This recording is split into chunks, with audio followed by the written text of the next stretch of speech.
Hi, Sage here with Hippie from the 49th and the Hippie Sunday Bible Review. This week we look at Genesis 31 to 35.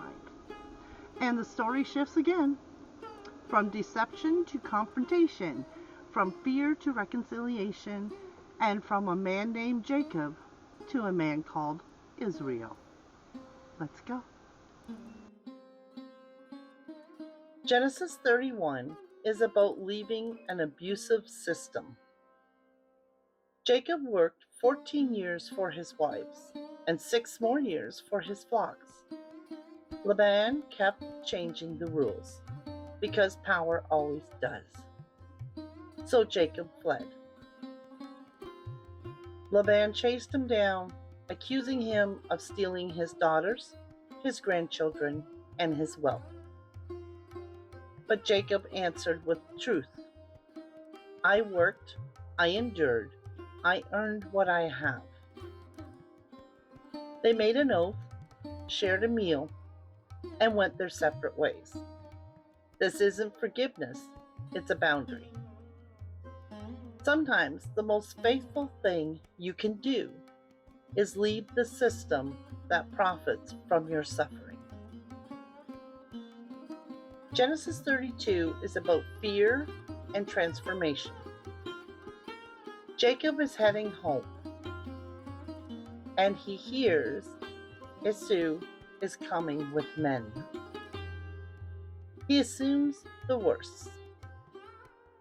So he sends his family ahead, his possessions ahead, even gifts ahead, trying to manage danger before it arrives.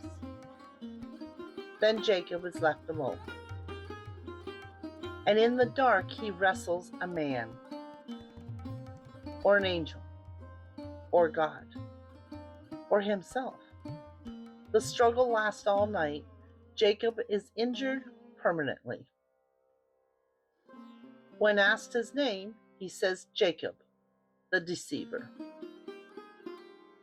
But he leaves with a new name, Israel, the one who wrestles with God. This is the moment faith stops being inherited and becomes personal.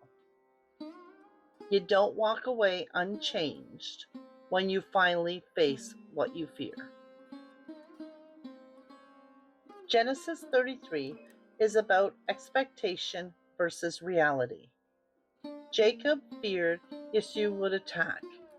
He prepared gifts, split his family, and braced for war. But then they met. There's no battle. Esau runs to embrace him. The past, deception, fear, and rivalry melts at that moment. Jacob settles temporarily in Succoth and finally returns to Shechem in Canaan. Sometimes the battles we fear the most are the ones that never happen. If you're still with me this far, please hit the like button and subscribe if you haven't already. It really means a lot and helps our channel reach more viewers. Genesis 34 is about power, revenge, and the consequences of violence. Dinah is raped by Shechem, who wants to marry her. Jacob's sons refuse. They can't give their sister to a man who is uncircumcised. Shechem and his town comply, but in pain and deception. Then Simon and Levi strike. They attack the town, kill all the men, and take Dinah back. Jacob is furious, not just at the town, but at the destruction caused by his own family. This story isn't about morality in black and white. It's about how violence begets more violence, and how family, honor, and revenge can spiral out of control. Genesis 35 is about endings. promises and new beginnings. Jacob gathers his family and moves to Bethel. God appears again, reaffirming his name, Israel, and the promise of the land of Canaan, just as Abraham and Isaac were promised. As they travel, Rachel gives birth to Benjamin, but tragically, she dies and is buried near Bethlehem.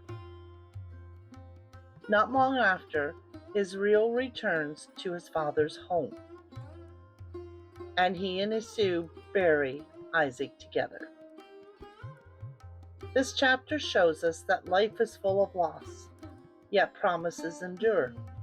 Faith, family, and legacy continue, even through grief and change. Next week, we will continue on Jacob's story. At this time, we know that the earth religions, the original religion, has been active for thousands of years. However, it was never organized, only through indigenous tribes. By this point in the Bible, the Egyptian religion is fully developed as the first fully organized religious system in human history. In Jacob's time, Egypt is already ancient. The people of this land worship many gods, have temples, priesthoods, rituals, and afterlife beliefs. There is a strong connection between divine order and political power, or the Pharaoh. Jacob's God is a family God. They practice ritual loyalty. Each family or tribe may have a god of their own. They have not yet connected the dots to realize it is the same God. So until next week, stay warm, be kind, stay groovy. Peace and love, y'all.